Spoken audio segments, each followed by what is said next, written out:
mbegu zako ziweze kuwa imara zaidi, ziweze kuzalishwa kwa kiwango sahihi, unatakiwa kuwe na uwiano sawa wa hizi homoni aina 5. Homoni ya kwanza ni homoni ya testosterone. Hii tunasema ndo homoni baba katika mfumo wa mwanaume. Endapo ikishapata changamoto au uzalishaji ukipungua, itaenda pia kusababisha hata zile homoni zingine kutokuwa sawa kabisa. Homoni ya pili ni homoni ya follicle stimulating hormone.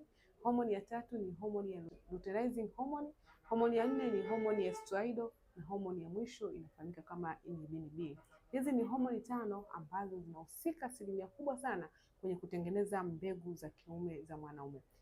Endapo homoni hizi zitapata changamoto kwenye suala zima la uzalishaji, zitapelekea pia hata mbegu za kiume kuwa chini au kuwa dhaifu au kuwa nyepesi au kutokuwa na ujazo ambao unahitajika kwa mwanaume kuweza kutungisha ujauzito.